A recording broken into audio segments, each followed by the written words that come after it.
இது சமூக நீதி பேசக்கூடிய இந்த அரசு 25 விழுக்காடு இருந்த அந்த கருணை அடிப்படையை 5 விழுக்காடாக குறைத்திருக்கிறார்கள்.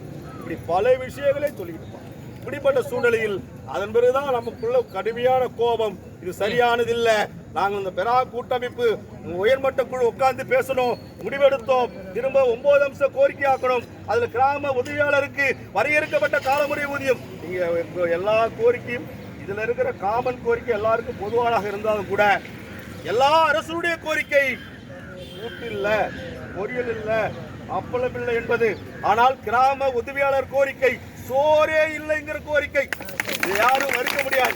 அந்த பெரா கூட்டமைப்பில் இருக்கக்கூடிய ஒட்டுமொத்த தலைவர்களும் ஏற்றுக்கொண்டார்கள். இப்படி உங்களோட கோரிக்கை நியாயம், உங்களுக்காக நாங்கள் களமாடுறோம் என்று சொல்லி இன்னைக்கு களத்திலே நின்று கொண்டிருக்கிறோம். அந்த அடிப்படையிலே தோழர்களே, நம்முடைய வாழ்நிலை ரொம்ப மோசமா இருக்கு. இந்த அரசாங்கம் கடந்த 2 மாதத்திற்கு முன்பு நம்முடைய வீரம் செறிந்த போராட்டம், தமிழகம் முழுவதும் எழுச்சி மிக்க ஆர்ப்பாட்டத்தை இதே இடத்தில் வீரம் செறிந்த ஆர்ப்பாட்டத்தை நடத்திவிட்டு 5ஆம் தேதியிலிருந்து தமிழகம் முழுவதும் மாவட்ட தலைநகரங்களில் ஒரு எழுச்சி மிக்க தருணமும் காத்திருப்பு போராட்டமும், சென்னையிலே ஒரு நாளைக்கு 2000 பேர் கூடக்கூடிய அந்த காத்திருப்பு போராட்டத்தை நடத்துவது என்று முடிவெடுத்தோம். உடனே அரசாங்கத்துடைய கவனம் நம்ம பக்கம் வந்துச்சு. உடனே நம்மளை அழைத்தார்கள், உயர்மட்ட குழு தலைவர்களை அழைத்தார்கள், பேசினார்கள், மின்னிட் போட்டார்கள். உங்களுடைய கோரிக்கை 9 அம்ச கோரிக்கை நியாயமான கோரிக்கை, அதை நாங்கள் 2 மாத காலத்துக்குள் நிறைவேற்றி கொடுக்கிறோம் என்று சொல்லி ஒப்பந்தம் போட்டார்கள்.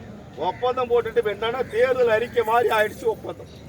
ஆட்சிக்கு வருவதற்கு முன்பு இந்த அரசாங்கம் தேர்தல் அறிக்கையில சொன்னதுதான், நாங்கள் ஆட்சிக்கு வந்தால் பழைய முறையிலான ஓய்வூதியத்தை கொடுத்தாங்களே, பழைய முறையிலான ஓய்வூதியத்தை கொடுத்திருக்காங்களே, எப்படி எப்படி அவர்தான் கணக்கு அழகா சொன்னார்.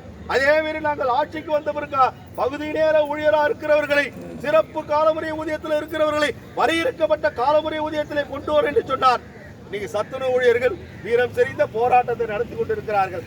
துப்புரவு பணியாளர்கள் பாவத்தோடர்களே, தூய்மை பணியாளர்கள், அவர் 4 நாட்கள் அவர்கள் பணியை புறக்கணித்தார் என்று சொன்னால் இந்த நாடே நாட்டம் முடித்து விடும், தமிழ்நாடே. அப்படிப்பட்டவர்கள் மீது கூட கருணை காட்டாமல் நடந்து கொண்ட இந்த அரசாங்கம். எம்ஆர்பி செவிலியர் போராட்டம், பெண்கள், வெறும் பெண்கள், அவர்களை இந்த காவல்துறை கூட எடுத்த நடவடிக்கை என்பது எவ்வளவு மோசமான நடவடிக்கை இருந்ததெல்லாம் நம்ம பார்த்தோம். அதனால தோழர்களே, நம்ம அந்த அளவுக்கு போக வேண்டியதில்லை. ஏனென்று சொன்னால் பெரா கூட்டமைப்பு இது வரலாற்றில் சிறப்பு வாய்ந்த ஒரு நிகழ்வு என்பது என்ன எடுக்க சொல்றேன்னா, மகேஸ்வரி கூட சொன்னாங்க, எங்க மாவட்ட செயலாளர், எஸ்ஐஆர் பணி ரொம்ப மோசமான இந்த பணியை எப்படி நம்ம கிட்டத்தட்ட ஒரு 6 மாதம் காலம் செய்ய வேண்டிய இந்த பணியை 2 மாத காலத்துக்குள்ளே நம்ம முடிச்சிருக்கிறோம் அப்படிங்கிறது ஒரு பக்கம் இருந்தாலும், மிகப்பெரிய பணி அதீத நெருக்கடி இருக்கிற பொழுது இந்த தமிழ்நாட்டுடைய தேர்தல் ஆணையத்தை பெரா கூட்டமைப்பு சந்தித்தது. இந்த நாட்களை நீட்டித்து கொடுங்கள், இப்படி இது போதாது, இது உரிய எல்லாருக்கும் மன உளைச்சல் ஏற்படுது, நீங்க நீட்டிப்பு கொடுங்கன்னு சொன்னாங்க. இவங்க என்ன சொன்னாங்க, இல்ல இது ஒரு 12 மாநிலத்தில் நடக்கக்கூடிய எஸ்ஐஆர் பணி, நாங்க அதை முடிவெடுக்க முடியாது என்று சொன்னார்கள். திரும்ப நம்முடைய பெரா கூட்டமைப்பு தலைவர்கள் நேரா டெல்லிக்கு போனோம். டெல்லிக்கு அனுப்பி வச்சு இந்திய தேர்தல் ஆணையத்தை சந்தித்தோம். அவர்கள் கூட முதல்ல நாங்க செய்ய மாட்டோம், இன்னும் கூட அதிகாரிகள் எல்லாம் அந்த தேர்தல் எஸ்ஐஆர் பணியை புறக்கணித்த போது நம்மளுடைய அதிகாரிகள் எவ்வளவு மிரட்டி பண்ணி பார்த்தாங்க. ஐயோ, தேர்தல் ஆணையத்தை நீங்க எதிர்த்து விட்டீர்களா, நீங்க நாளைக்கு எல்லா தலைவர்கள் எல்லாம் என்ன ஆக போறீங்க அப்படிலாம் நாங்க அதுக்கெல்லாம் ஒருபோதும் பயந்து ஓடி ஒதுங்குற அமைப்பு பெரா கூட்டமைப்பு இல்லை என்று நிரூபித்து நீங்க டெல்லியிலே போய் இந்திய தேர்தல் ஆணையத்தை சந்தித்தோம். அவர்கள் கூட முதலிலே தயங்கினார்கள், முடியாது சொன்னார்கள்.